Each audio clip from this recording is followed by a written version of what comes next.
पाकिस्तान का squad announce हो गया है और कुछ चीज़ों की समझ मुझे नहीं आ रही, आपको आ रही है तो बता दें। शादाब खान की डायरेक्ट एंट्री हुई है भाई साहब, ठीक है, अच्छा प्लेयर है, लेकिन अभी तो उसने कुछ इतना खास खेला ही नहीं, तो आपने डायरेक्ट एंट्री करा दी। अच्छा, फिर आपने बाबर नहीं है, रिजवान नहीं है, शाहीन नहीं है, तो ये तीन, हसन, हारिस रऊफ नहीं है, हसन तो चलो T20 में रिसेंटली नहीं थे, तो उनके बगैर भी आपने बिल्कुल चले गए आगे। वर्ल्ड कप आपने खेलना है तो आप ने कहा कि जी बिग बैश उनको खेलते रहने दो, तो वर्ल्ड कप, इसके बाद फौरन वर्ल्ड कप आ जाएगा, तो फिर उसमें क्या करेंगे आप? उसके बाद सवाल ये होता है कि भाई ख्वाजा नाफे किधर खेलेंगे, क्या सिलेक्शन की रीजन है? ख्वाजा नाफे तो रेगुलर विकेट कीपिंग भी नहीं करते। अब आपने साहिबजादा फरहान को भी विकेट कीपर देखा है, ख्वाजा नाफे को भी विकेट कीपर रखा है आपने, आपके पास उस्मान खान भी विकेट कीपर है, तो भाई है कौन आपका विकेट कीपर? इसमें से जेन्युइन विकेट कीपर तो एक ही है, उस्मान खान।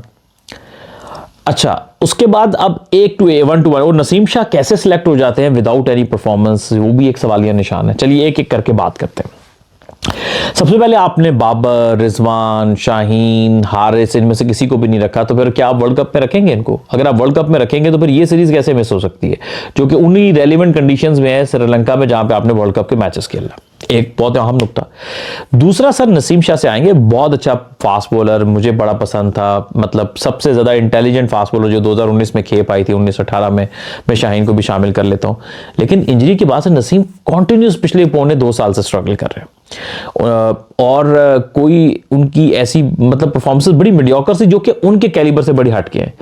तो जब वो परफॉर्म नहीं कर पा रहे, हर वाइट बॉल सीरीज में आप उनको रख रहे हो, सुबह एक अदद में को ड्रॉप करके रेस्ट कराया था, वो वापस आ रहे हैं, किस बेस पे? ना वो परफॉर्म हो रहा है, तो भाई उनके साथ भी इंसाफ करें, उनको अभी अपने काम, जो भी उनको अपनी इंजरी अगर सही नहीं सेट करनी है, कोई अपनी बॉलिंग पे काम करना, जो भी करना है, उनको अभी काम करने की जरूरत है। आपके पास फास्ट बॉलर बहुत ज्यादा मौजूद है, तो ये नसीम के साथ भी नाइंसाफी है उसको इस तरह से खिलाना कि कुछ कर भी नहीं रहा, फिर जाहिर है फिर तनकीद होगी। फिर मुझे यह बताएं कि आपने ख्वाजा नाफे को सिलेक्ट कर लिया, लेकिन मां सदाकत को नहीं किया, मतलब ये मेरी समझ से बाहर है। ख्वाजा नाफे अच्छा प्लेयर है, लेकिन अभी तो उस बेचारे ने डोमेस्टिक भी ज्यादा नहीं खेली। देखो, हमें एक बात समझ नहीं आती कि टैलेंटेड होना, उसके पास अच्छे शॉट्स हैं, गुड, लेकिन वो रेडी प्लेयर नहीं। आप T10 और इस तरह के लो कैलिबर टूर्नामेंट से अमेज हो जाते हो, उसके पास टैलेंट है, लेकिन अभी उसको और चेक होना एज अ प्लेयर। उसके मुकाबले में जो प्लेयर डिजर्व कर रहा था, जो कि हॉट फॉर्म में था और हर फॉर्मेट में रन्स करके आ रहा है, वो मां सदाकत है। उसने फर्स्ट क्लास में रन्स किए, उसने आपके चैंपियंस कप 50 ओवर में रन्स किए, चैंपियंस कप T20 में रन्स किए, कायद-ए-आज़म ट्रॉफी में रन्स किए, पाकिस्तान शाहीन्स में रन्स किए, इमर्जिंग एशिया कप में रन्स किए, उसने अभी रिसेंटली जो है वो, मतलब कोई क्रिकेट उठा लो यार, अभी वनडे टूर्नामेंट में रन्स करके आ रहा है डिपार्टमेंट के, हो हर जगह रन्स कर रहा, और वो लेफ्ट आर्म स्पिनर भी और फील्डर भी आउट क्लास है, तो उससे पहले तो किसी का नंबर था ही नहीं, तो ख्वाजा नाफे टॉप ऑर्डर में तो उसकी वैसे जगह नहीं बनेगी। तो मेरा ख्याल ये है कि यहां पे सिलेक्शन में थोड़ी सी वो, फिर आप नसीम को सिलेक्ट कर रहे हैं, अहमद दानियाल को नहीं कर रहे। अहमद दानियाल ने प्रूव किया यार, वो तेज भी है, उसके पास वो लोअर ऑर्डर में हिटिंग भी कर लेता है, जो एक आइडियल आपको प्लेयर चाहिए। फिर आप अभी आकिफ को भी सिलेक्ट कर सकते थे बीच में अगर चांस मिलता, वो इतनी अच्छी फास्ट बॉलिंग करता है, तेज भी है, उसको पता नहीं क्या दुश्मनी है। और फिर सुफियान मुकीम, उसका क्या कसूर है यार?